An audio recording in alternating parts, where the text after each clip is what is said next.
Buenas tardes, colegas, amigas, amigos, todos los que nos están acompañando en esta charla que tenemos mucha alegría de presentar con Rubén López Cano y su libro La música cuenta, retórica, narratividad, dramaturgia, cuerpo y afectos, un libro publicado en Barcelona este año 2020 y que contó con el apoyo del Fondo Nacional para la Cultura y las Artes de México. Estamos muy contentos de estar con Rubén hoy, que nos acompaña también a una hora bastante tarde ya en España, que gracias a estas cosas buenas del mundo virtual puede estar con nosotros. Antes que nada, quisiera presentar brevemente a Rubén López Cano. Él es profesor de musicología en la Escuela Superior de Música de Cataluña. Se ha especializado en retórica y semiótica musicales, filosofía de la cognición corporizada de la música, además de reciclaje musical, mashup, memes y cultura musical digital. También ha trabajado el tema de la investigación artística y la epistemología de la investigación musical. Rubén es autor de libros como Música plurifocal, Música y retórica en el barroco, Investigación artística en música, problemas, experiencias y propuestas, junto con Úrsula San Cristóbal, y música dispersa, apropiación, influencias, robos y remix en la era de la escucha digital. Hoy, como ya mencioné, estamos con él para conversar específicamente de su último libro, La música cuenta, un libro que la verdad creo que a todos los que nos interesamos por temas vinculados a la retórica, a la narratividad, etcétera, nos viene a poner muy contentos, ya que llena un gran vacío que existía de este tipo de publicaciones, no solo, pero de todas maneras en idioma español. Este es un libro que además tiene una concepción muy democrática, ya que el libro puede ser descargado libremente desde la página del autor. Por lo tanto, todos los que se interesen por el tema que estaremos hablando hoy también pueden ir a su página y descargarlo, lo que democratiza mucho, por supuesto, el conocimiento. Estamos muy contentos, Rubén, de tenerte con nosotros, también porque hemos intentado ya varias veces invitarte en físico, ¿verdad?, a ser parte de alguna actividad en nuestra universidad. Nuestro último intento fue en marzo, en el marco de un simposio organizado junto con Luis Merino de la Universidad de Chile, el cual estaba planificado para 10 días después de que comenzaran las cuarentenas, así que lamentablemente fue imposible concretar esa visita, que sí esperamos que se concrete en el futuro, pero por eso de todas maneras nos pone muy contentos haber tenido el apoyo del Magíster en Musicología Latinoamericana, y Juan Pablo González, también de UHTV, que nos brindó este espacio para poder encontrarnos al menos en el mundo digital. Ya que estamos en el marco del Magíster, la verdad es que hoy esta presentación del libro no va a ser solo una presentación de Rubén hablando, digamos, frontalmente y solo, ya que no solo lo acompaño yo, sino que también nos acompañan dos estudiantes del Magíster en Musicología Latinoamericana, Constanza Arraño y María Carolina López. Ellas fueron las valientes que aceptaron esta invitación de dialogar con el autor en vivo para todo el mundo y en YouTube hasta el fin de los tiempos, pero no tenemos ninguna duda de que será una conversación interesante, y por supuesto todos los que nos están escuchando pueden también comentar, hacernos llegar sus preguntas, sus ideas, sus inquietudes a través del chat, para irlas incorporando también en esta conversación tan interesante que tendremos hoy. Así que dicho eso, te doy la palabra, Rubén, de nuevo con un gran agradecimiento de que te hayas tomado el tiempo, ¿verdad?, de estar aquí con nosotros, y más encima siendo una hora bastante tarde ya en España. Muchas gracias. Hola, buenas tardes a todos allá en Santiago de Chile. No, al contrario, muchas gracias, Daniela, a ti, al Magíster, a la Universidad Hurtado, a Juan Pablo González y a todos los que hicieron posible este encuentro. Efectivamente, llevamos desde octubre intentando organizar una actividad, y llevo desde octubre intentando llegar a Santiago, y me he quedado 2 veces con el billete de avión en la mano, y la primera vez por revueltas maravillosas, la segunda vez por microbios malévolos, me he quedado sin subir al avión.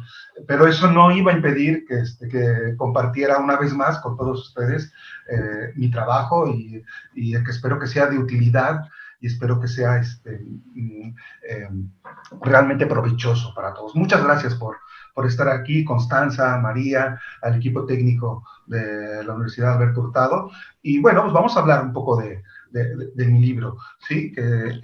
Y a partir del libro, pues bueno, seguramente se van a suceder temas que nos importen, ¿no? Como esto se da en el contexto de un magíster, de un programa de estudios de segundo ciclo, y como yo he sido estudiante y profesor de muchos de ellos, la propuesta que les he hecho a los colegas y amigos de la Alberto Hurtado es que yo voy a presentar un poquito los contenidos del libro, algunas de las cosas de las que habla, de las que trata, pero que se sientan en completa libertad de llevar los temas a sus propios ámbitos de interés y de pertinencia, sobre todo con las compañeras estudiantes que están con nosotros, que no duden en hacer preguntas o hacer intervenciones que tengan que ver con los temas de su trabajo final o tesis, o con los temas que les llame la atención, porque de eso se trata. Seguramente yo no he abordado alguno de estos problemas, pero quizá sí haya algún elemento del libro que nos ocupa hoy que pueda servir de germen para algunos de los problemas que tienen entre manos, ¿sí? Yo he intentado hacer un trabajo que muy concreto en música académica, en música de la tradición de arte occidental, europea. Me he ocupado de 4 obras más o menos canónicas, por lo menos 3 de ellas sí, y no, son 5 obras, perdón, canónicas, y por varias razones, por cuestiones estratégicas, porque he aprendido a lo largo de los años a que es mejor trabajar música bien conocida para innovar a nivel teórico conceptual, porque si no es mucho más difícil, y porque además las obras de las que vamos a hablar son las que tocan y hacen mis alumnos, con mis compañeros de aula más inmediatos, pero se puede extender, por supuesto, estas herramientas a músicas de otras tradiciones, por supuesto, a la tradición de la música académica latino e iberoamericana, o incluso música popular, incluso músicas orales. Seguramente habrá algún elemento que pueda ser de provecho para muchas tradiciones musicales, para muchas culturas musicales. Antes que nada decirles que La Música Cuenta es producto de un proyecto que se hizo entre mi centro de trabajo, la Escuela Superior de Música de Cataluña, y el Ministerio de Cultura de México a través del Fondo Nacional para la Cultura y las Artes. Y si el libro se puede descargar gratuitamente, todos ustedes, a través de la página web de la SMUC o de mi propio sitio, lopezcano.net, se puede descargar libremente junto con las partituras y la playlist de las músicas de las cuales se habla y se analiza. Es gracias al FONCA, al Ministerio de Cultura mexicano, y sobre todo gracias a todos los mexicanos y mexicanas que dentro y fuera del país pagan sus impuestos y nos dan la posibilidad de que haya fondos para esos insumos, para esta producción cultural, y es un regalo de todos ellos y ellas para todos nosotros. Quien quiera que le interesen estos temas y que lea un poco nuestro idioma, es para todos nosotros, y se los debemos agradecer mucho a ellos, y estoy muy feliz y contento de compartirlo con todos ustedes.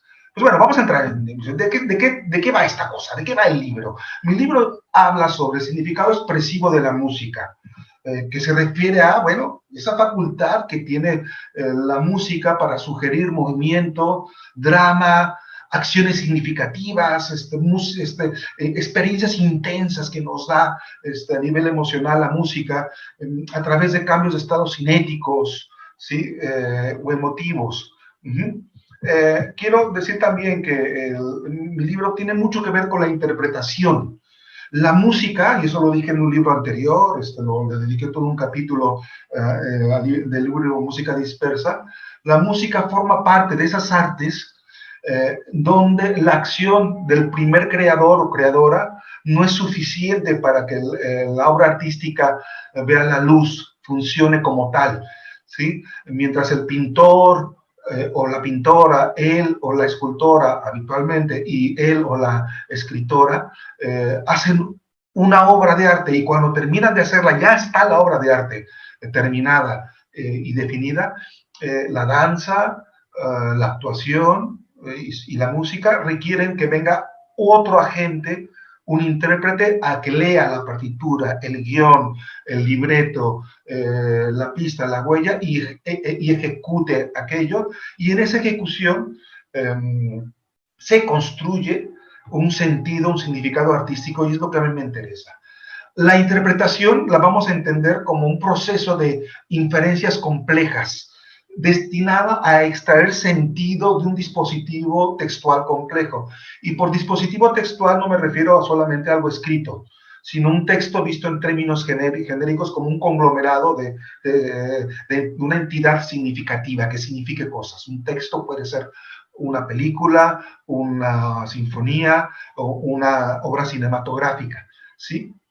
Y estas inferencias que aplicamos sobre aquello que estamos interpretando pueden ser lógicas o encídicas, como diría el gran Cornelius Castoriadis. Castoriadis, un gran humanista, filósofo y pensador del siglo XX, lógica lineal, ¿sí? Dominada por los procesos de inducción, deducción y quizá más allá de abducción, que son las lógicas complejas, pero incluye también procesos no lineales, complejos, fundados en analogías, en la intuición, en la metáfora, en las proyecciones corporales de lo que hacemos, ¿sí? Es otro tipo de vivir y estar en el mundo, y que tiene que ver con una manera de pensarlo muy propio de las artes, ¿sí? La interpretación es eso, ¿sí? Y la música no puede existir sin interpretación. Y esta interpretación de la música puede ser de dos tipos. La teórica, que es la que yo hago en el libro, por medio de lo que se llama en hermenéutica una exégesis, y por medios intelectuales intento extraer sentido de las obras musicales que abordamos, para generar un discurso, una perorata. El rollo que les estoy contando es el objeto de esta interpretación, y que tiene, bueno, una consistencia intelectual, unos valores de verdad y unas reglas del juego próximas al ejercicio académico, que es lo que me compete. Pero la música también tiene la posibilidad de una interpretación artística, de eso que llamamos performance, que es lo que hacen los y las intérpretes en el escenario, que con sus propios medios artísticos traducen lo que ven en la partitura, más lo que saben y con lo que interactúan a nivel del entorno cultural, y el entrecruzamiento de tradiciones que alimentan toda interpretación. Eso lo iremos viendo a lo largo de esta charla, que una interpretación nunca es el ejercicio pasivo de un intérprete frente a la partitura, sino es la interacción de saberes que porta consigo él o la intérprete, y que forman parte de tradiciones complejas. Lo veremos viendo más adelante, ¿sí? Cuyo objetivo es un producto sonoro, dinámico, con eficacia artística, que sea emocionante, que tenga dramaturgia, narratividad, que nos propine una experiencia estética, ¿sí? Y dentro de esta perspectiva, la música se inserta dentro de una línea de pensamiento común, común en nuestros días, que se está abriendo paso en nuestros días, que defiende la interpretación como una forma de creación artística en sí misma, y no solo como la reconstrucción o la recuperación de un sentido, un significado previsto y dicho previamente de una vez y por todas por él o la compositora de cada obra, y que se encarna en lo que llamo aquí el paradigma de reproducción, que no es un concepto mío, es un concepto de Nicholas Cook, el gran musicólogo británico. Paradigma de reproducción contra la interpretación como una de las bellas artes. ¿Qué es esto? El paradigma de reproducción lo desarrolla muy bien Nicholas Cook en este libro de 2013, Beyond Discourse, lo recomiendo mucho, o como también se le suele decir, From Page to Stage, de la página al escenario. Este paradigma de reproducción sostiene, defiende, que el significado está determinado por él o la compositora de una obra, ¿sí? Y que la función del intérprete se limita a reconstruir, ¿sí? Recuperar ese significado original. El marco teórico del cual parte la música cuenta sostiene que no, que la interpretación artística es productora de sentido artístico de sí mismo, que, para utilizar un concepto que retomo de Umberto Eco, la intentio autoris, la intención del autor, ¿sí? Por supuesto que es tomada en cuenta, pero la relación del intérprete con esta intención autoral es compleja, ¿sí? Y nunca se limita a llevar, a ejecutar la intención original del compositor. Incluso compositores que renegaban de la interpretación y decían que la interpretación, el intérprete es un mal necesario, ¿sí? Qué malo que la música no se interpreta sola y que necesitamos a alguien que toque el violín o el piano, como Igor Stravinsky, no sé si se acuerdan, la poética musical de Stravinsky, incluyendo Stravinsky, cuando él dirige sus obras sinfónicas, La consagración de la primavera o El pájaro de fuego, eso lo descubrió Richard Taruskin, el gran musicólogo norteamericano. A lo largo de su larga vida, Igor Stravinsky ejecutó, interpretó y grabó muchas de sus obras sinfónicas y tuvo muchas decisiones interpretativas, ¿sí? Que hicieron de sus interpretaciones muy variadas, ¿sí? Y que el propio Igor Stravinsky, director de orquesta, de alguna manera traicionó al Igor Stravinsky, compositor, que creía que la música se componía, el trabajo de lo musical se agotaba con el trabajo del compositor, ¿sí? Esta interpretación contendida como práctica artística es capaz de construir tradiciones propias, y de eso hablaremos más adelante, incluso viendo más allá, ¿sí? Esto me pongo mi referencia bibliográfica abajo porque esto no lo dice Nicholas Cook, eso lo digo yo y no puedo culpar a otros de mis tesis, ¿sí? Los propios compositores como entidades culturales que conocemos son producto de la tradición interpretativa también, ¿sí? Independientemente para seguir otra dicotomía que propone Umberto Eco, el autor empírico del autor modelo, ¿no? El autor empírico es la persona de carne y hueso, el autor modelo es esa entidad cultural que nosotros olfateamos detrás de la obra, de la novela que leemos o de la obra sinfónica que escuchamos. Y lo que quiero decir con esto es esto simple y sencillamente. Nuestra idea de Bach no es igual cuando a Bach lo hemos escuchado exclusivamente a través de grandes directores como Herbert von Karajan, a mi izquierda, y no sé si está a mi izquierda o a su derecha, pero seguramente lo reconoce todo el mundo. No nos relacionamos con Bach de la misma manera cuando lo hemos escuchado exclusivamente a través de Karajan, que cuando lo hemos escuchado a través de los greñudos que tengo a mi derecha, que son Franz Bruggen en un extremo y Bruce Hines en otro extremo. Flautista de pico originalmente y luego director de orquesta, Bruggen, Hines, oboísta, y teórico también del movimiento de interpretación histórica y un gran retórico de la música práctico, y que tuve el honor de que estuviera invitado en el primer trabajo final que defendió una alumna mía en la SNUC, y con las interpretaciones maravillosas, con este modo de articular, de concebir la rítmica, agógica, dinámicamente la música antigua. Por supuesto, nuestra relación con Bach es distinta. La interpretación llega a restablecer, a rearticular nuestra relación con lo musical y los compositores que hay detrás. Pues bueno, vamos a escuchar, ¿sí? un fragmentito de una pieza que quiero que escuchemos para comentarla y veamos a qué me refiero con significado expresivo y a qué me refiero con interpretación, ¿sí? Cómo interpretamos. Vamos a conseguir un poquito del concierto para piano en re menor, que es el 466 de Mozart, un poquito de la introducción. Seguramente lo conocen y si no, lo van a disfrutar. Es maravilloso la interpretación de Ronald Brautigam en el fortepiano y Haselwood en la orquesta.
Ese trocito nada más. Vamos a quedarnos aquí porque el concierto es muy largo y es maravilloso y no tenemos mucho tiempo. Vamos a intentar interpretar un poquito de lo que acabamos de escuchar y a qué me refiero con la interpretación de significado expresivo, ¿sí? Antes de continuar, lo olvidaba en la introducción y ahora en el chat de la transmisión por YouTube les puse mi correo electrónico por la siguiente razón, además de para que estemos conectados y saber de todos ustedes que están aquí, es que como parte de este proyecto y de este financiamiento que nos hace posible descargar gratuitamente el libro, el FONCA de México requiere que documentemos todas estas actividades. Les voy a pedir un enorme favor, si durante la charla serían tan amables, por favor, de hacerse una selfie, ¿sí? Mientras ven la pantalla, ¿sí? Y me la mandan a mi correo que les puse allí en el chat de YouTube, se los agradeceré muchísimo.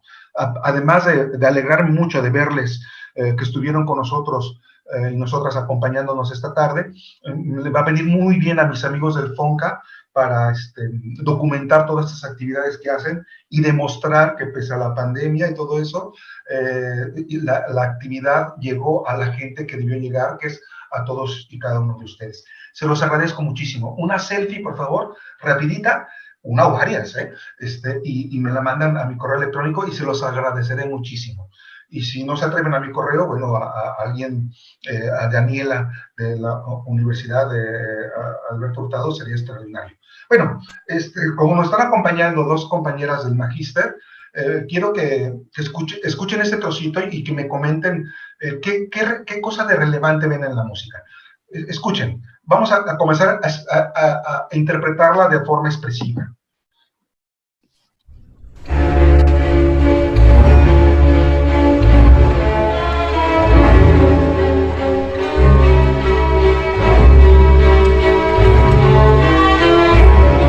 Esta introducción, las cuerdas. Constanza y Carolina, ¿qué característica musical escuchan? ¿Qué notan? ¿Qué subrayarían? Bueno, las síncopas La síncopa. Sí, las síncopas que van uniendo, ¿cierto? Esta cadena, digamos, de compases, dan una especie como de urgencia, como de... es una sensación que provoca, ¿cierto? Y que está potenciado por el gesto que hacen los bajos, ¿cierto? Sí, Justamente en esas síncopas. ¿qué decía? ¿Que propicia una qué? Propicia una emoción. Sí, ¿qué emoción? Una emoción como de urgencia, como De de... urgencia. Es una síncopa, pero no es una síncopa bailable, ¿no? No es una síncopa de bossa nova, ¿no? Es algo de urgencia, algo de inquietud, ¿no? Es algo de incertidumbre, ¿no? Y luego este tresillo,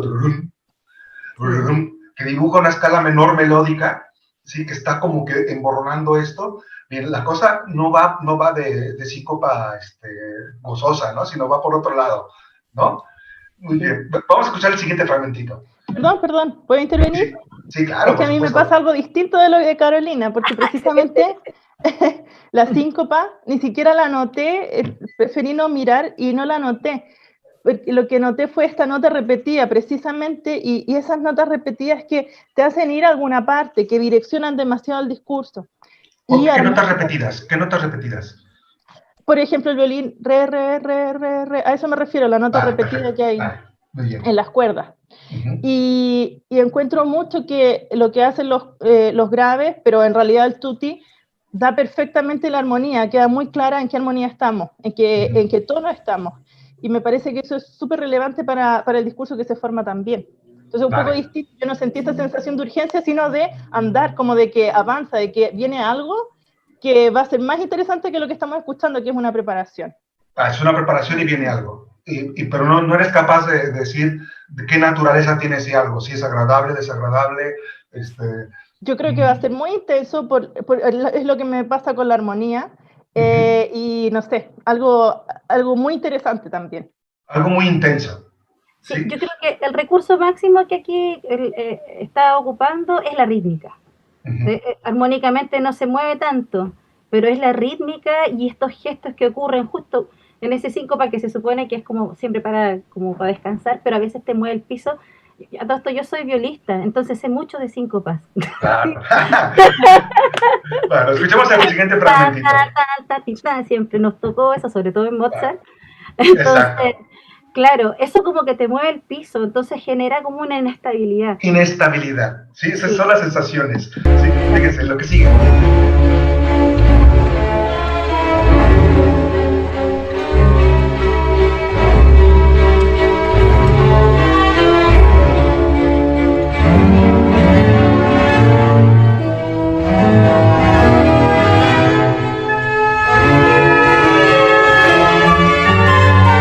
Este fragmentito, ¿sí? Perdón, a ver.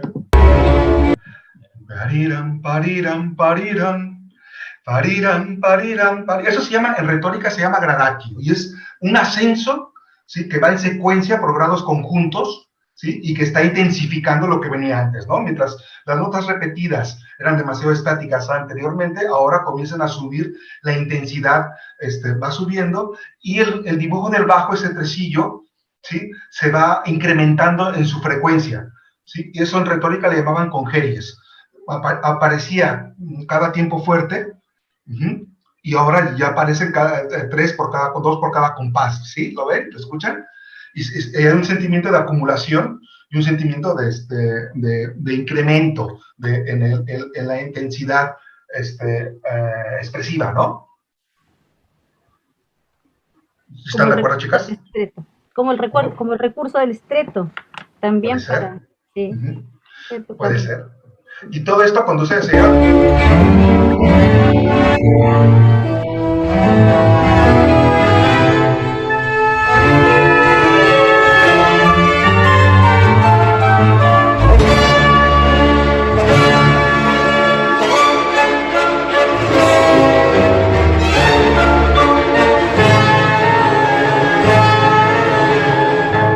En este fragmentito, ¿sí? Quiero señalar dos cosas. Primero, el gesto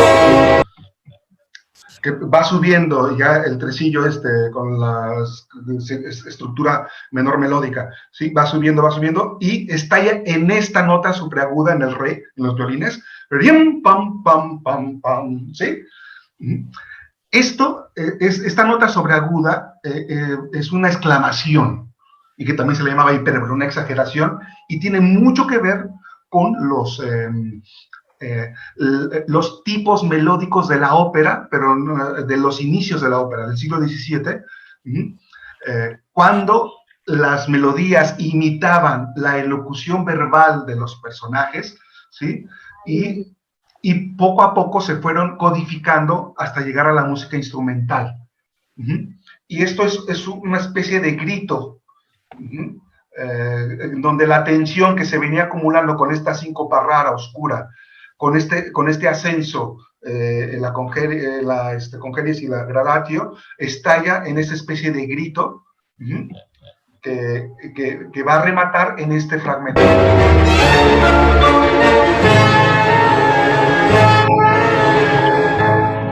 ¿Sí? Este trocito. Esto es un tremolans y lo utiliza mucho Mozart, y eso es para los que nos gusta analizar la música desde esa perspectiva, nos viene muy bien, porque Mozart realiza muchas relaciones intertextuales entre su música orquestal e instrumental y su música vocal, operística o de otro tipo. Y este trémolo o este gesto, sí, que acabamos de escuchar, lo repiten muchas obras, como por ejemplo el Requiem. No sé si recuerdan dónde está el Requiem. Aquí está el trémolas de Requiem.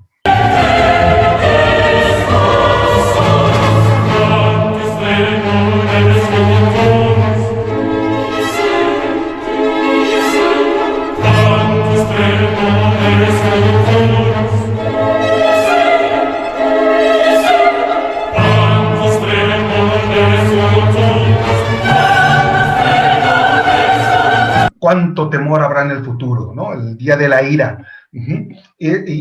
Lo repiten mucho en esta obra, en el Requiem, y en muchas otras obras, incluso también en una parte de la flauta mágica, cuando Papageno ve venir a Zoroastro y tiene miedo de que Zoroastro lo convierta en ratón, su miedo lo expresa con este tremolans también. Y eso es una figura muy característica del Mozart, ¿sí? En este tipo de contextos. Y también quiero comentarles otra relación intertextual interesante, ¿sí? Además de los acordes disminuidos que aparecen por todos lados, y es este gesto hacia el re agudo, al cual le sigue un arpegio del acorde.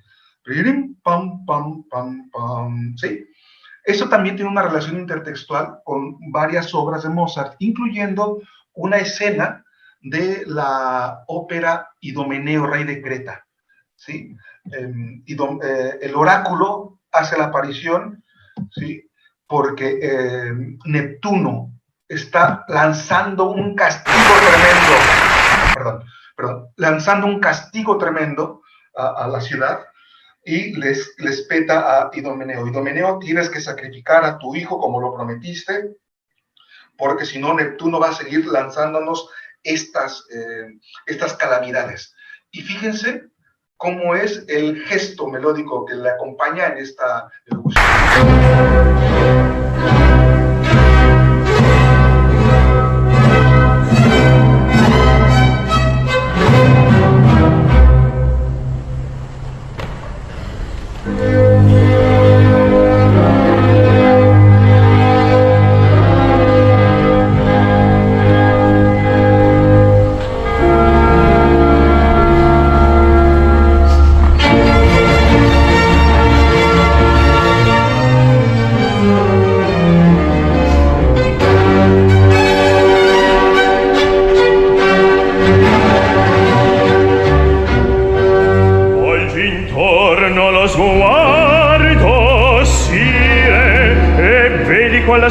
No tenemos mucho tiempo, así que lo corto ahí. No sé si escucharon y les pareció reconocieron el motivo, este ascenso. Pero pam, pam, pam, pam, me lo tengo aquí en la partitura. Ahora vamos a ver. Se los voy a mostrar. Aquí está. ¿sí? Cuando comienza la escena, los tresillos hacia arriba, trum, trum, trum, trum, trum, y llegan a este acorde, rim, pam, pam, pam, y luego lo va repitiendo en toda la parte instrumental, dentro de toda el área, ¿no? Entonces, hay una relación intertextual muy, muy interesante, y esto que estamos viendo tiene una razón. Esta área de Idomeneo responde a un tipo o estilo musical que desde el siglo XVII se le conocía en las óperas como ombra o sombra, que son escenas del inicio de las óperas donde pasaba algo sobrenatural, como un oráculo, como en este caso, un dios que se persona, que aparece, y está vinculado con miedo, un miedo moderado. Pero hay otro tipo de escenas que es la tempesta, cuando la música recordarles un poquito la pieza que estamos oyendo, cuando las notas repetidas y los exabruptos agudos, ¿sí? Se vuelve todo más, pero más intrincado.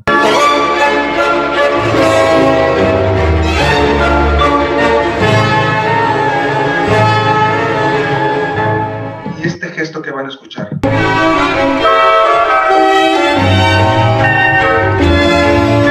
Este gesto, pira, piran, piran, sobre un acorde disminuido, maravilloso. Esto es el gesto del pianto, que es un madrigalismo del origen del siglo XVI, con el cual se representaba mucho el llanto o el suspiro de alguien. Es como si alguien hubiera entrado en un estado de temor muy intenso y en esta parte solloza un poco para volver a encontrarse con un pico de temor muy fuerte, ¿sí? Más adelante, por ejemplo, aquí.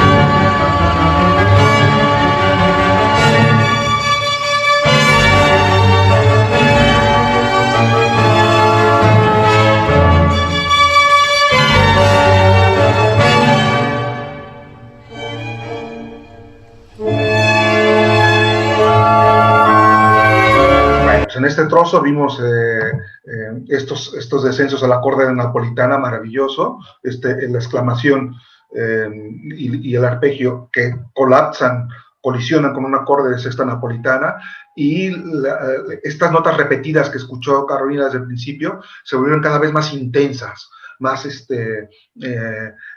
insistentes, ¿sí? De tal suerte que incluso más adelante llega el momento que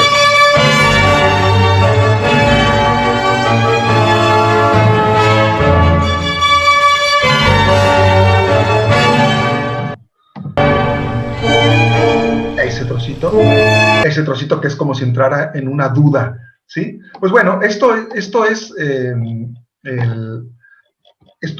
característico de este tipo de escritura musical, de este tipo. Sí se ve bien la diapositiva, ¿sí? Que tiene que ver con la sombra y la tempesta, ¿sí?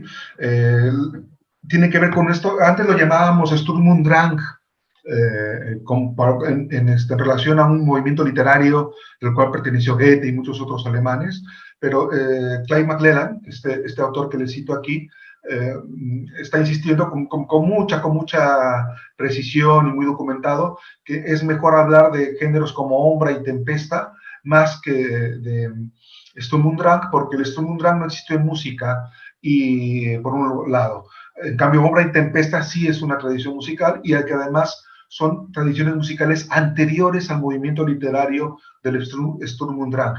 Entonces, ya no hablamos de Sturm und Drang en música, sino de Ombra y Tempesta, y que es un género expresivo, un género artístico que se da incluso en la poesía, en la literatura, en la música, pero también en la pintura, ¿no? Con esas escenas de tempestades, de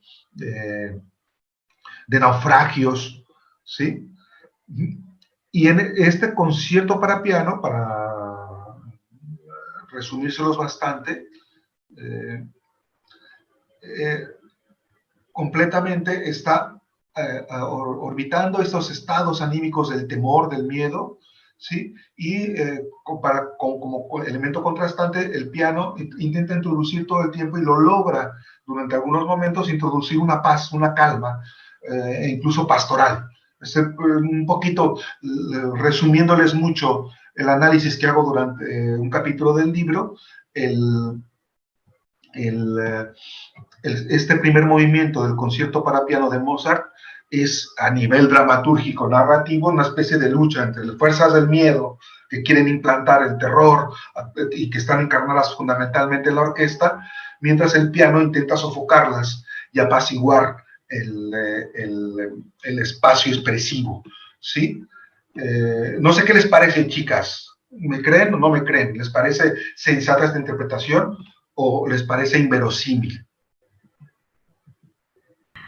Yo creo. ¿Tú qué crees? ¿Yo? Ella. Quien quiera. A ver, Carolina, cuéntame. Yo te encuentro razón.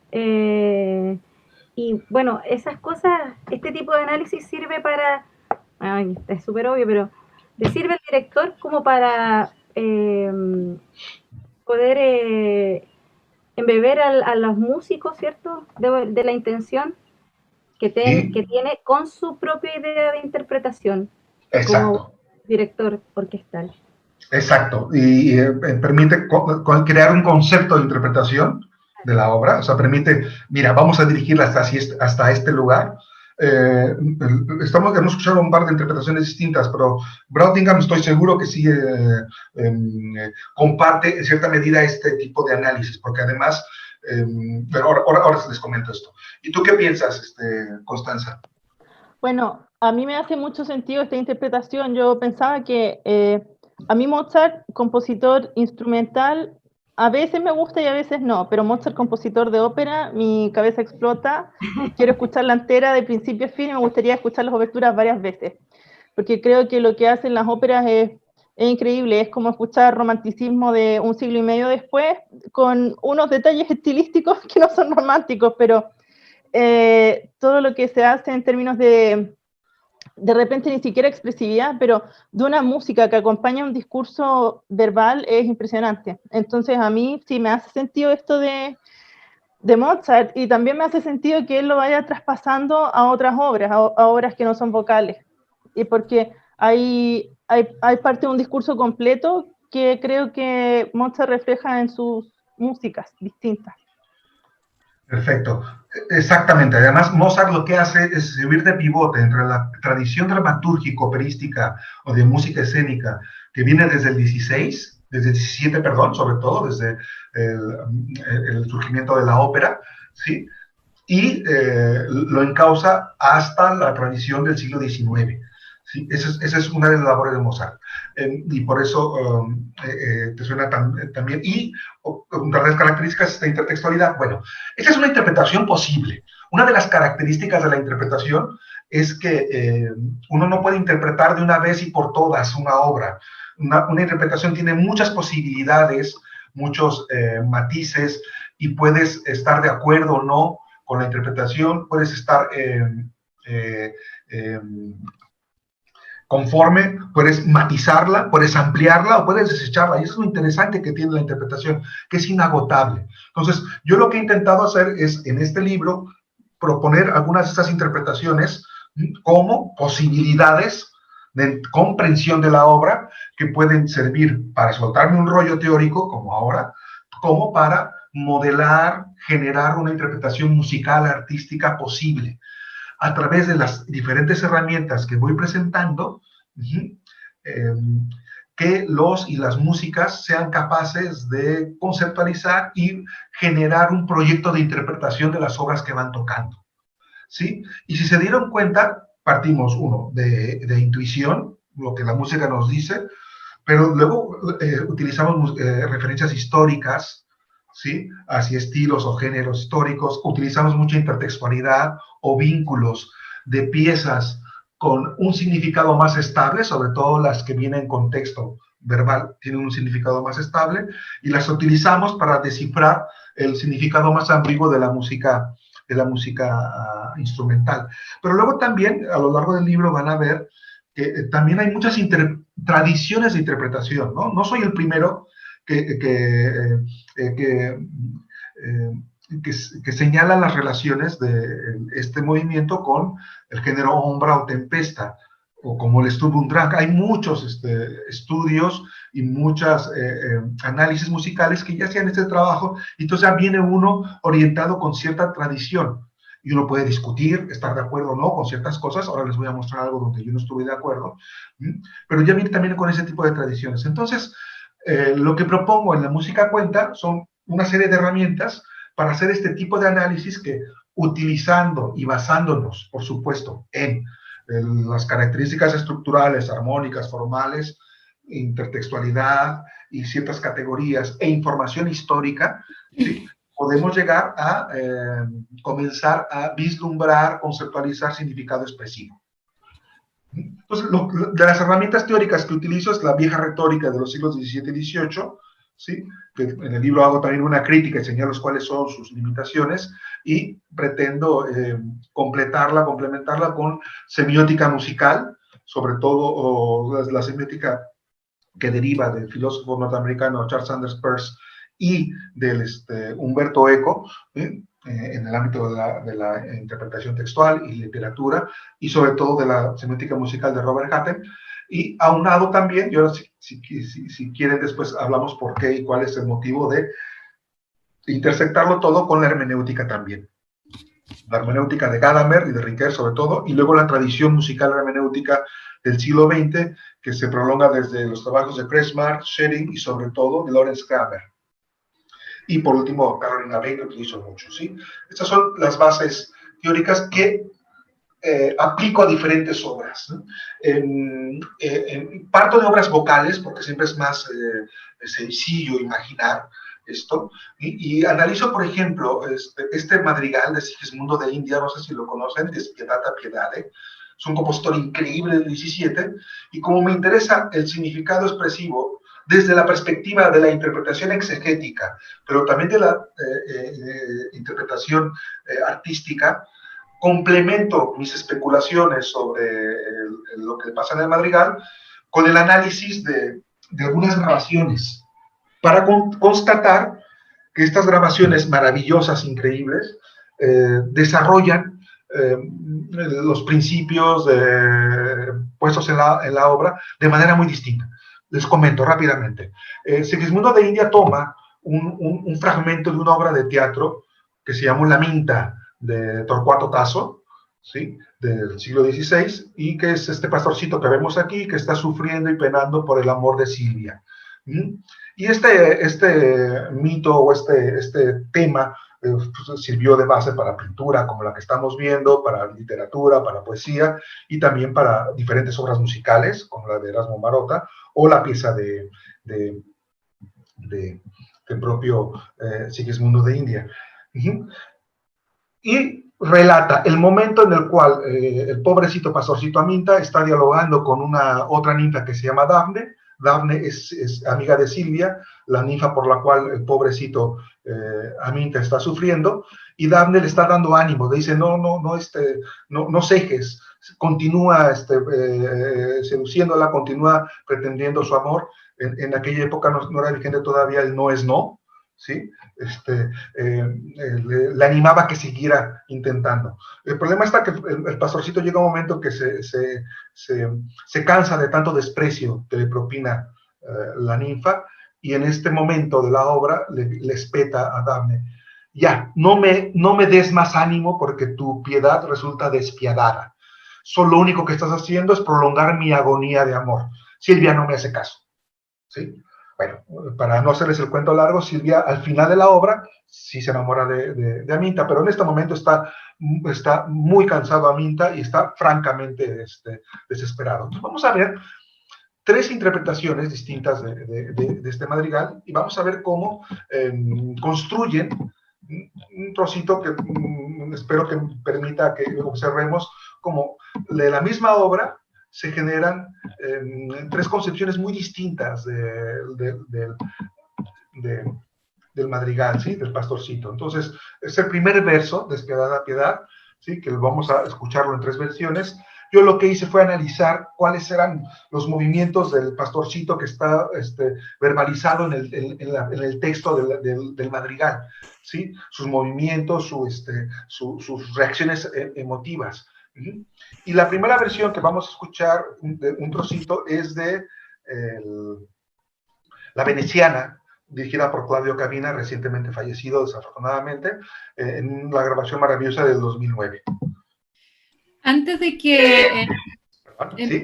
Justo iba a decir, antes de que dieras el play, pero fue un poquito rápido, quería interrumpir brevemente para comentar, agradecer por las preguntas que ya nos están llegando a través del chat. Luego de este ejemplo, podemos pasar a comentar también algunas de estas preguntas con Rubén. Por supuesto. Y los animamos, por supuesto, a seguir dejando comentarios y preguntas que ya, como les digo, luego de este ejemplo vamos a pasar a ir leyéndolas y comentándolas con ustedes a través del chat. Perfecto, muy bien. Entonces, esto para mí es muy importante porque forma parte de la tesis del libro, de que la interpretación es inagotable y que una buena interpretación puede llevar a la misma obra a derroteros afectivos y expresivos muy distintos. Entonces, por ejemplo, La Veneciana construye un pastorcito Aminta con esas características.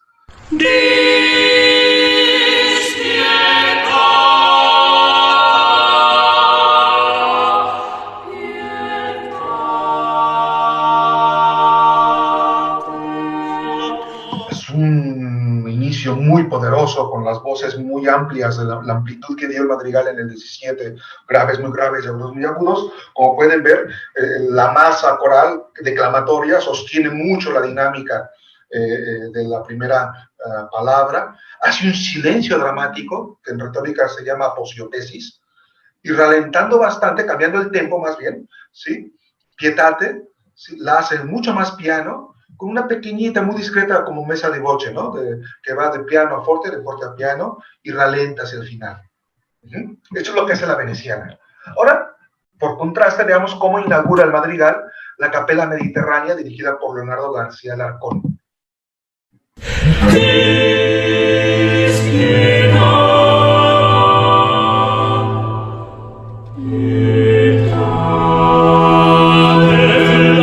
Bueno, como pueden ver, no hacen a nivel dinámico algo sostenido como La Veneciana, sino que empiezan con un acento muy fuerte que repiten en la sílaba ta, en dispietata, ¿sí? Hacen 2 alocuciones muy fuertes en una expresividad que yo llamo prosódica. Es como si estuviera hablando Aminta y voltea a ver a Dafne y dice, ya, déjame en paz. Está furioso, está cansado, está realmente iracundo, ¿sí? Estas 2 acentuaciones muy graves. El silencio que separa las 2 palabras es mucho mayor, ¿sí? El cambio de tempo es mucho mayor porque empieza más rápido, el 95 bits por minuto, y luego la segunda palabra las hace 75, y en lugar de hacer una mesa de voce discreta y ralentando, la Capella Mediterránea hace un crescendo fortísimo y un acelerando, ¿sí? El Aminta que dibuja todo el madrigal es un Aminta furioso, un Aminta que está desesperado por su situación amorosa, en contraste con el Aminta triste, lacónico y deprimido que vamos a escuchar en La Veneciana. Y veamos el Consort de Musique de Anthony Roulet, esta tradición británica de voces maravillosas. Fíjense lo que hace.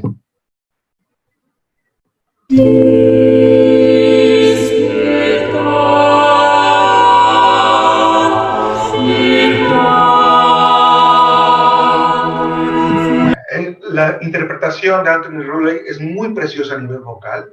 a nivel agógico no cambia el tempo para nada, sin embargo hace una mesa de voce en cada una de las notas largas de esta introducción, no hace ningún silencio, ¿sí? Prioriza el preciosismo vocal sobre la expresividad del pastorcito Aminta. De hecho, durante toda la obra, ¿sí? Es como si Aminta no estuviera, es como si la voz poética que fluye de la interpretación, una interpretación increíble, preciosa, de Consordo Musique, nos contara la historia de Aminta en tercera persona. ¿Sí? No sale el pastorcito, no lo vemos, es alguien que nos está contando lo que está pasando al pastorcito. ¿Sí? Entonces la idea es la siguiente: mientras la veneciana dibuja un pastor muy triste, abatido durante todo el madrigal, con sus acciones públicas también, la capela mediterránea comienza con un pastor realmente exaltado, fuera de sí. ¿Sí? De hecho, poco tiempo después de esta escena, el pastor se va a suicidar, o lo va a intentar. ¿Sí? No se mata, no se preocupe. ¿Sí? Y en cambio, el Consorcio de Música es una interpretación extraordinariamente preciosista. Nos cuenta lo que le pasa a Aminta, pero Aminta no parece, como si no se encarnara. ¿Sí me explico? Entonces tienen aquí tres muy buenas interpretaciones, grandes interpretaciones muy profesionales, que construyen un sentido muy diferente con la misma obra y con los mismos elementos. Y eso es un poco lo que quiere resaltar todo el libro, y dando algún tipo de herramientas analíticas para hacer este tipo de análisis útiles para quienes nos dedicamos a la teoría de la interpretación exegética, pero también observando mucho el trabajo de músicos y músicas artistas. Listo, Daniela.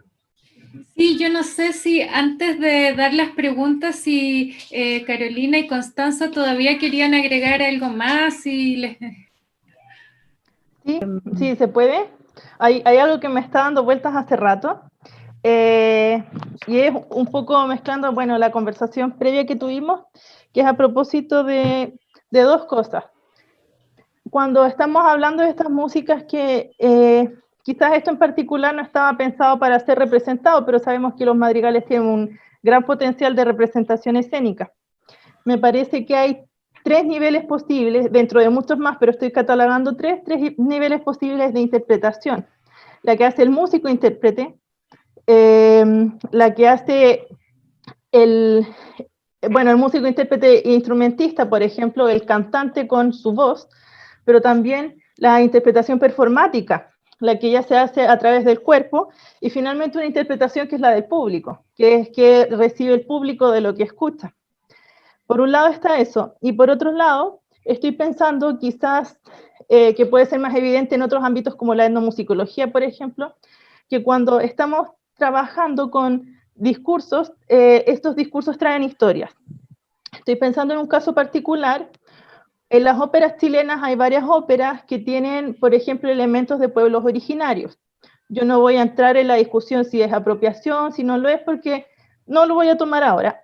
Sin embargo, esos discursos de pueblos originarios, que sobre todo son mapuches en las óperas chilenas, traen unas historias de dominación de 500 años atrás, de problemas actuales con el Estado, y finalmente eso, en tu opinión, ¿cómo se mezcla con la música, con la interpretación que hacen los cantantes, con la interpretación que hacen las audiencias, con lo que queda como flotando por ahí cuando realmente hay unos discursos que son mucho más grandes de lo que uno está escuchando simplemente? Exacto. Habitualmente, Constanza, esos discursos se activan cuando estamos escuchando o interpretando una obra de arte. En este caso, el madrigal de Sigismundo de India, ¿sí? También contaba con muchos discursos en el entorno. De hecho, la gente culta que escuchaba este madrigal conocía la obra de teatro de Torcuato Tasso, identificaba a los personajes, sabía qué tramas estaban detrás, ¿sí?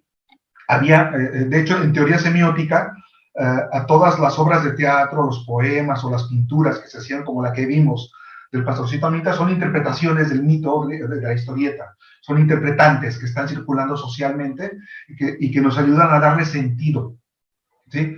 Entonces, metodológicamente lo que hacemos es simplemente delimitar qué tipo de interpretación nos interesa. La que hace el músico, que decodifica la partitura, la que hace el escenógrafo, que lo lleva a escena, o la que hace el público. Que dentro de ese proceso existen muchos procesos de comunicación, de significación, que pueden ser lineales, en el sentido de que hay un mensaje que entienden todos igual, o pueden ser, que es lo habitual en el arte, pueden ser multilineales, en donde hay gente que interpreta cosas distintas, ¿sí? Y de hecho, pues, escuchamos. Nosotros nos quedamos en un trocito muy pequeñito de ese proceso de interpretación, vimos un poquito de la historia, no vimos la partitura, pero más o menos se las conté, y vimos 3 interpretaciones musicales que vimos que son muy distintas entre sí, que están dándonos una imagen muy diferente entre ellas, ¿no? Luego vendría lo que haría un escenógrafo, o luego lo que haría el público que lo escucha. Lo que estamos haciendo es saltando de la música como una partitura, analizar, a la música como actos de comprensión y de interpretación que hacen ciertos actores, y que es lo que me interesa a mí focalizar. No lo que dice la partitura, sino lo que nos dice el Concert de Musique o la Capella Mediterránea con su puesta en dramaturgia sonora, que no escénica. Entonces tú con la ópera tendrías que ir al otro nivel, que es el escénico, y luego a las significaciones políticos-sociales que puede haber ahora, y si se están explorando en las puestas en escena actuales de las óperas que estás analizando. Carolina. Sí, bueno, me está dando vuelta algo que tocó la Constanza, y que en algún minuto surgió también, como que es ese tercer estado de la interpretación, que tiene que ver con el público, que seguramente corresponde como a un área más bien sociológica, y otras interpretaciones que tendrían más que ver como con la etnografía, una cosa así, porque más bien tiene, o con lo antropológico derechamente, porque está esto como muy metido en el vulgo, por decirlo de alguna manera, que no suene tan peyorativa, pero que es, la música no se entiende, tenemos que hacer algo para que el público entienda la música, sobre todo con las músicas contemporáneas. Entonces, siento que como que falta un eslabón, ¿cierto?, que de alguna manera pudiera como conectar esa libertad, porque en el fondo también este momento de interpretar, sobre todo la música contemporánea o la aleatoria, ¿cierto?, hay un momento de libertad en que uno tiene que, por decirlo de alguna forma, sentirse niño, desprejuiciarse, y como que dar rienda suelta un poco a la imaginación y el disfrute. Pero existen un montón de tópicos y cortapisas que se han estado como integrando en la educación de un ser humano, ¿cierto?, que corta un poco eso, que te encuentras con que en la escuela algunos profesores a los pequeños dicen, esta música es como rara, y ya le ponen un sesgo del cual después cuesta salir. Por lo mismo, las audiencias de los conciertos contemporáneos son escasas, ¿cierto? Porque no hay como una libertad de escuchar. ¿Qué piensas tú que podríamos nosotros aportar como estudiosos, como intérpretes, como profesores, para poder hacer este vínculo que de alguna manera está tapado como por el prejuicio? Muy bien, Carolina, muchas gracias por la pregunta. Mira, intentaré ser breve, lo cual quiere decir que no sé si lo logre. No, voy a intentar ser muy consciente. De hecho, este libro se integra, y no lo mencioné, en algunos esfuerzos que estamos haciendo desde diversos centros de educación musical, conservatorios, escuelas superiores de música, universidades, de instaurar una cultura de la investigación musical que no sea necesariamente musicología, teoría o historia o pedagogía, sino que sea una investigación musical hecha por y para músicos prácticos y músicas prácticas, para resolver problemas artísticos actuales, ¿no? Entonces, una posibilidad sería que generaran interpretaciones musicales que tuvieran elementos que fueran más penetrantes y pregnantes en el público. O sea, tiene que ver con todo esto, no necesariamente el tema del libro, pero tiene que ver con esos esfuerzos, ¿sí?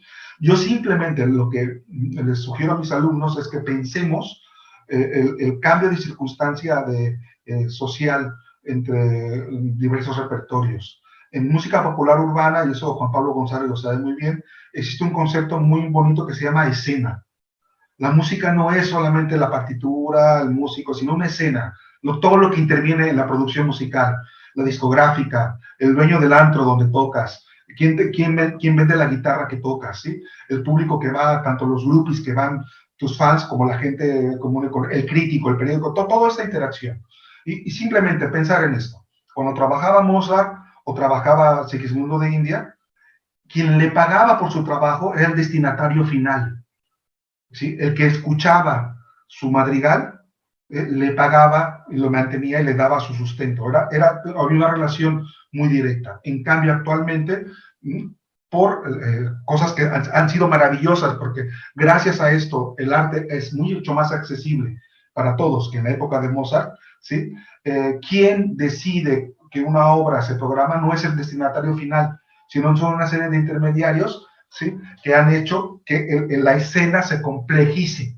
Entonces, ¿cómo lograr generar una escena más directa, más tal? Eso es un problema muy interesante que seguramente luego seguiremos charlando, Carolina, y te puedo dar algunas pistas, algunas experiencias de mis alumnos que han hecho muy exitosas de cómo presentar la música contemporánea a públicos no especializados y que tenga elementos visuales, corporales, gestuales, ambientales, ¿no? Los conciertos de música contemporánea actualmente aquí, los exitosos son a medianoche, con cervezas y sin asientos, la gente se tumba ahí porque somos los golfos que vamos a esos conciertos, ¿sí? ¿Me explico? Entonces, hay un montón de cosas que se pueden tomar en cuenta y seguimos charlando sobre este tema, Carolina.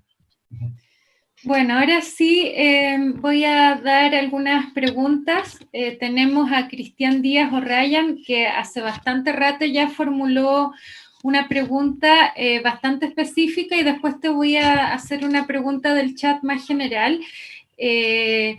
Él preguntaba, ya que tú estabas hablando de Mozart, sobre el caso de Haydn. A propósito de Clive McLelland, considera que Sturm und Drang no es aplicable a Haydn. ¿Qué pensarías tú? ¿Cómo lo verías tú? Te repetiría lo que dice él. Es decir, el concepto de Sturm und Drang se comenzó a aplicar en música cuando un musicólogo checo, creo, a principios del siglo XX, ¿sí? Además fue muy bonito, es un problema musicológico. Había un grupo de sinfonías que no encajaban en un cambio estilístico de Haydn, ¿sí? Entonces, como no pudieron encajarlo en el Haydn temprano, el Haydn maduro, y era música muy intempestiva, este musicólogo dijo, pues mira, Sturm und Drang, sí, es la agitación del Sturm und Drang, y fue como se comenzó a aplicar el Sturm und Drang en la música, ¿sí?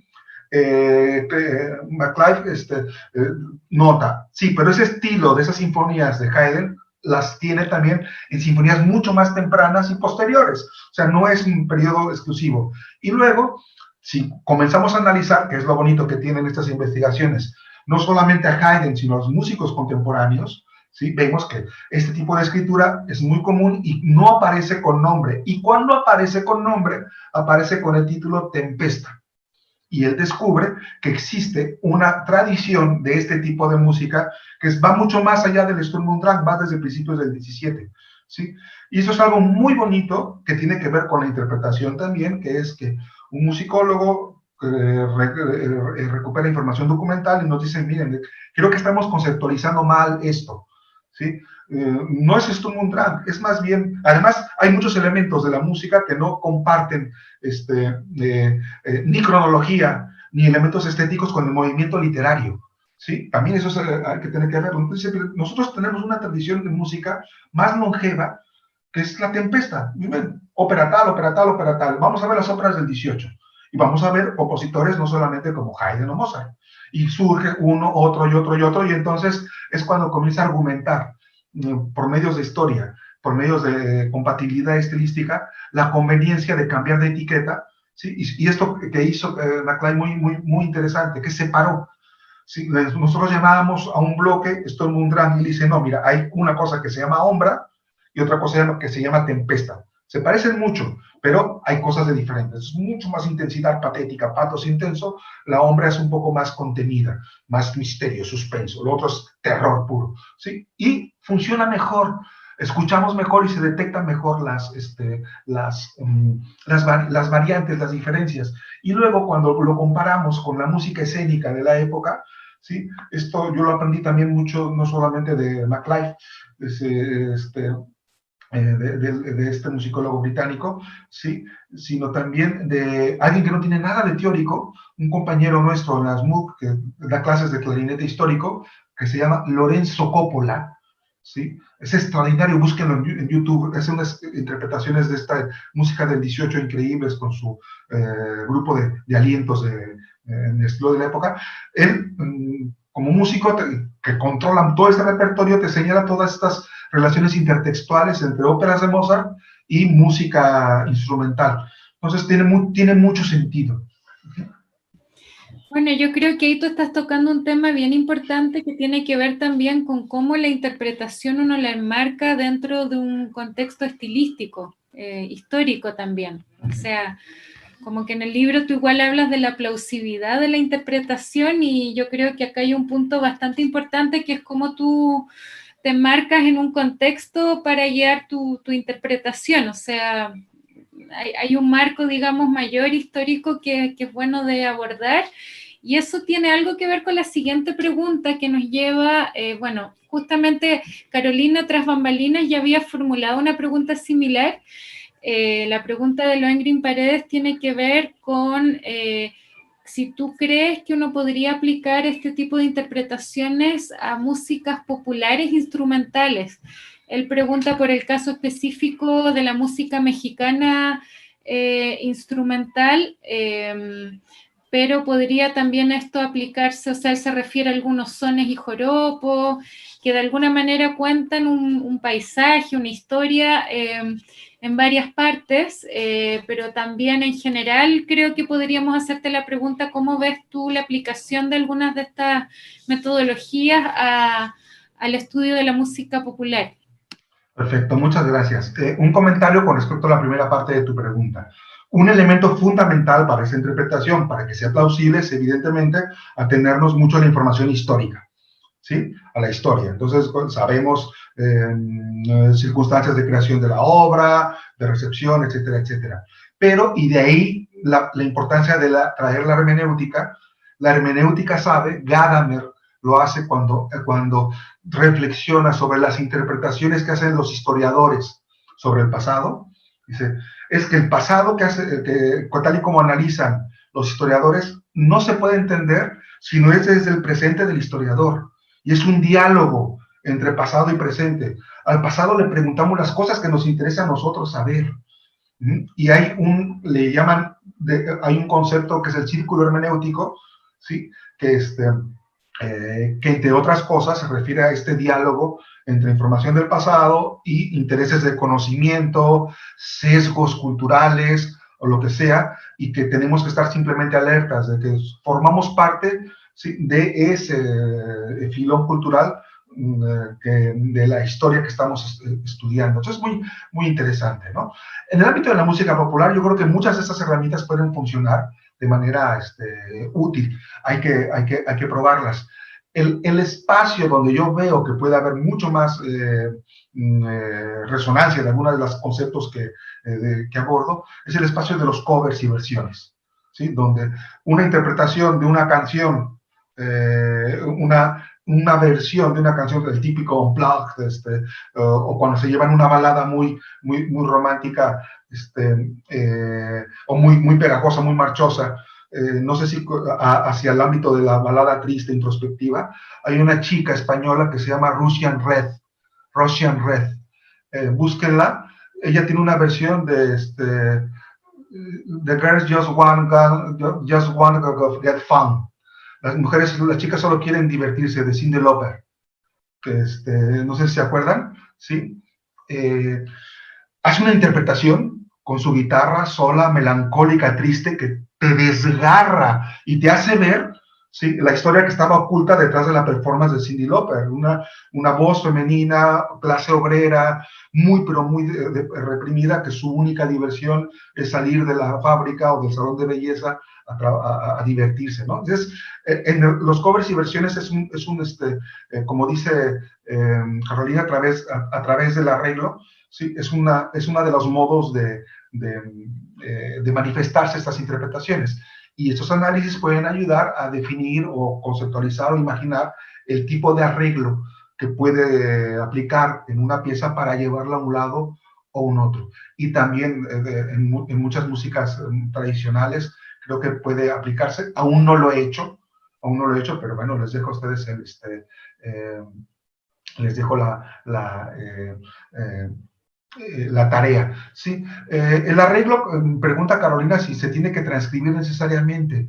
Fíjate que en el análisis que te presenté del madrigal de Sigismundo de India, no trabajo con la partitura, trabajo con la señal y con un programa que se llama Sonic Visualizers, no sé si lo conocen en Chile, que sirve para comparar grabaciones distintas, es lo más práctico, y para analizar agógica, dinámica y otros aspectos de la interpretación.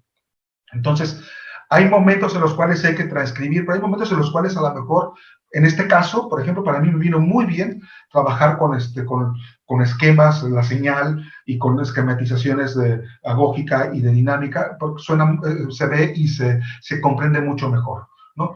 Más adelante, cuando analizo una sonata de Schubert, sí, me pareció que es mucho mejor presentarlo con la partitura y los cambios de dinámica y agógica y de tempo y todo eso. Pero no es necesario, dependiendo de lo que uno quiera hacer y de lo que uno esté buscando. Por eso es muy importante tener muy claro cuáles son las preguntas que queremos resolver.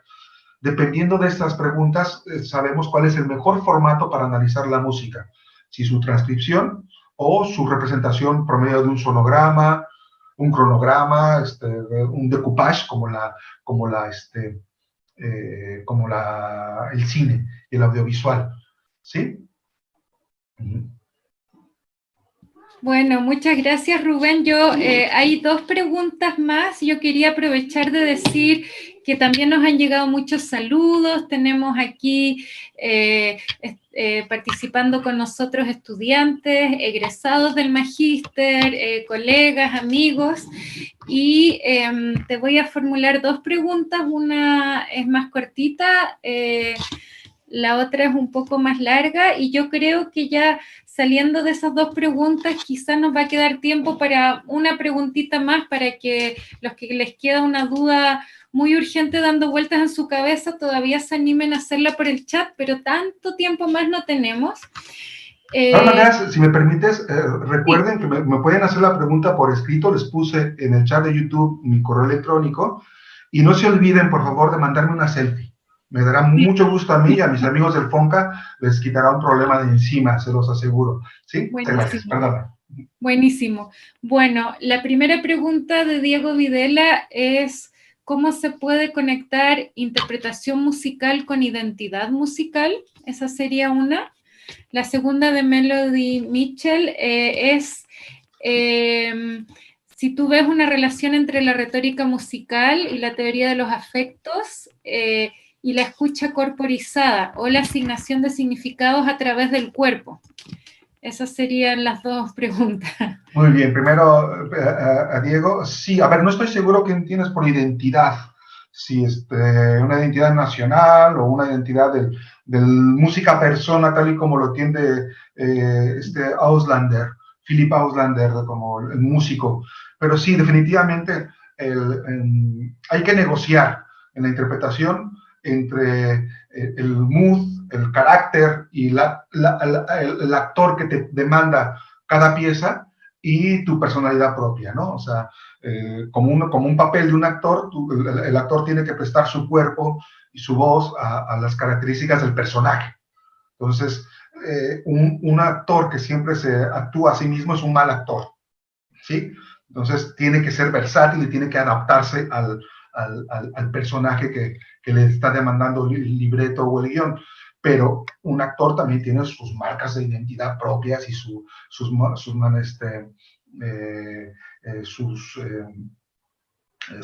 propias características que lo hacen comprensible y lo hacen un artista único, ¿sí? Me preguntan de Russian Red, la cantante española Russian Rojo, ¿sí? Así, búsquenla vale mucho la pena. Luego, Melody, hola, ¿qué tal? Qué bueno que estás escuchando esto, qué gusto saludarte y verlo. Mira, el problema de los afectos y la retórica con la escucha corporizada es el siguiente, es un problema fantástico, maravilloso.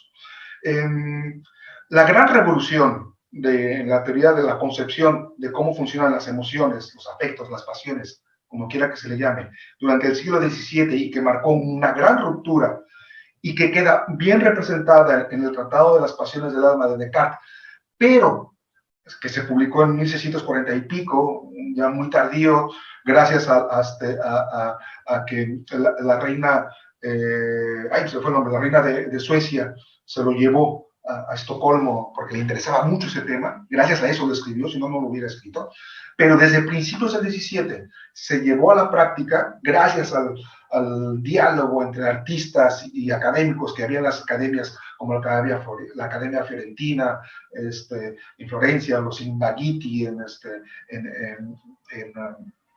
donde se estrenó en Mantova, ¿sí? Es la observación de que cada pasión tiene una acción, o a cada afecto del alma hay un efecto corporal y hay una relación muy intensa entre cuerpo y emoción. Tiene mucho que ver en la teoría y tiene mucho que ver en las modalidades. Si el pulso es inestable, como lo vimos en Mozart, pam, pam, pam, pam, pam, pam, pam. Si de repente tienes muchas notas repetidas, agudas, ta, ta, ta, ta, ta, ta, ta, ta, tirarán, pam, pira, pam, ¿sí? Es pulso agitado. Por empatía, tu cuerpo va a comenzar a interiorizar ese pulso descolocado y muy rápido, y la teoría te dice que te vas a poner vas a sentir temor. ¿Sí? Es lo que dice la teoría.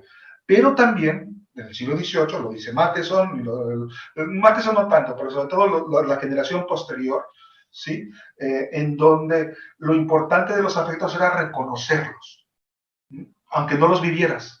Eso es miedo, eso es terror. Aunque yo no siento terror ni miedo, sé que me están contando una historia de terror.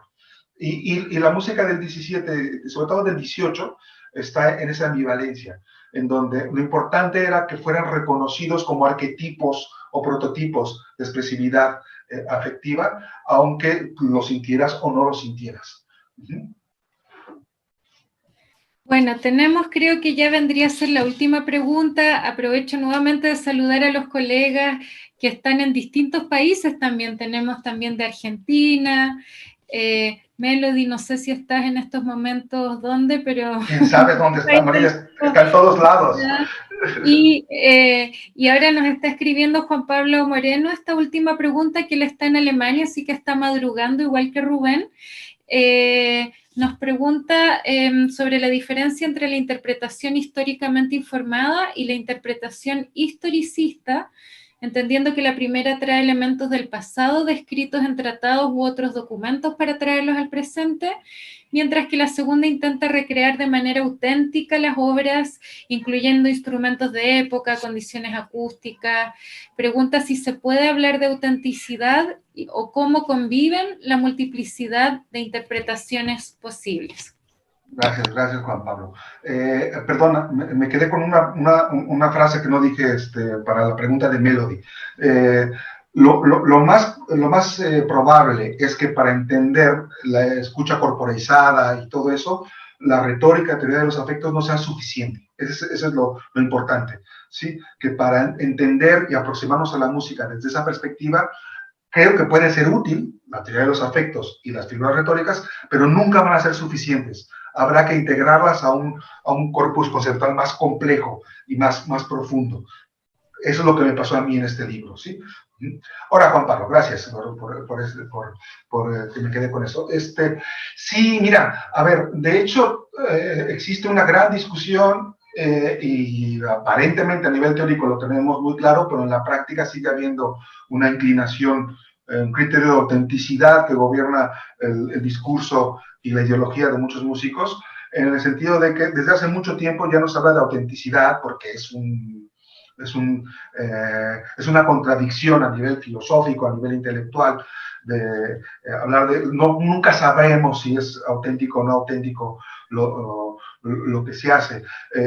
Tocar con un clavecín y con un violín, que es una réplica de un violín del siglo XVIII, una obra de Bach, no hace una interpretación, otro tipo de interpretaciones inauténticas, ¿no? O sea, las variaciones Goldberg tocadas por Glenn Gould no son inauténticas. Glenn Gould también tenía una noción de autenticidad y de fidelidad al compositor. Incluso Glenn Gould iba más allá del compositor, le interesaba el contrapunto en la cosa más abstracta y trascendente. Entonces, el eufemismo interpretación históricamente informada está llamado a sustituir esos reclamos de autenticidad y de originalidad y de reconstrucción de intenciones autorales originales, ¿no? Sí, pero desafortunadamente en la ideología y en el discurso de muchos de los colegas y teóricos de la interpretación históricamente informada, lo más importante para ellos y ellas, y eso, por ejemplo, The End of Early Music de Bruce Haynes, que es un libro fantástico que se los recomiendo mucho, cómo reflexiona Bruce Haynes sobre el movimiento de música antigua y recupera mucho su origen contestatario, ¿sí? Pero él todavía está pensando que lo más importante que hace el movimiento de música antigua es trabajar con la historia y reconstruir un sentido, una manera de tocar de otra época. Y no toma en cuenta algo que para mí es lo más importante del movimiento de interpretación históricamente informada, que han inventado una manera maravillosa de tocar Bach, Vivaldi, Bárbara Strozzi y un montón de repertorio. Si eso es histórico, original, no lo sé. Lo que sí sé es que es increíble. Y sí sé que los criterios de afinación, de precisión, de transparencia que defienden y los cuales están sustentados, esos criterios incluso son producto de la relación de la música, de la tradición de arte europea con la grabación, ¿sí? La grabación a principios del siglo XX generó un montón de criterios estéticos de transparencia, de precisión, de articulación, de claridad, sí, que no existía antes. Y esos criterios los retoma, por supuesto, porque son músicos de nuestro tiempo. Y para mí lo más importante, no sé si logran recrear cómo pensó Bach la obra, sino lo más importante es que han propuesto, mejor dicho, una manera maravillosa de tocar la música que ha transformado por completo nuestra noción de la interpretación de esos repertorios. Han hecho un arte mayor, fantástico. El problema está que todos los colegas, amigos que se dedican a esto, tienden a legitimarse y justificarse porque son, una vez más, los sicarios del paradigma de la reproducción. Reconstruimos mejor el significado original de las obras porque tocamos con instrumentos originales y criterios originales. Una vez más, no asumen el reto de la interpretación como una de las bellas artes. Bueno, creo que claramente, Rubén, este tema es tan apasionante que podríamos estar horas y horas hablando, se abren tantas perspectivas y a mí solo me queda en realidad agradecerte por tu energía, por tu disposición, por esta tan interesante conversación, y para todos los que nos acompañan, simplemente la invitación es a que descarguen el libro, por supuesto, lo lean, cosa que esta conversación pueda seguir. Rubén incluso en el chat de YouTube puso su email, así que si alguien quiere seguir conversando con él también puede hacerlo. Le agradezco también a Constanza y a Carolina que nos acompañaron, nuestras valientes estudiantes del Magíster en Musicología Latinoamericana del Alberto Hurtado, que estuvieron aquí presentes. Y a todos, esta conversación va a quedar en UHTV digital, así que pueden también verla otro día, pueden también compartirla. Nosotros felices de que lo hagan y muchísimas gracias, Rubén. Y bueno, es de esperar que la próxima conversa ahora sí sea en vivo y en directo y no a través de la pantalla. Muchas gracias a todos y chao, que estén muy bien.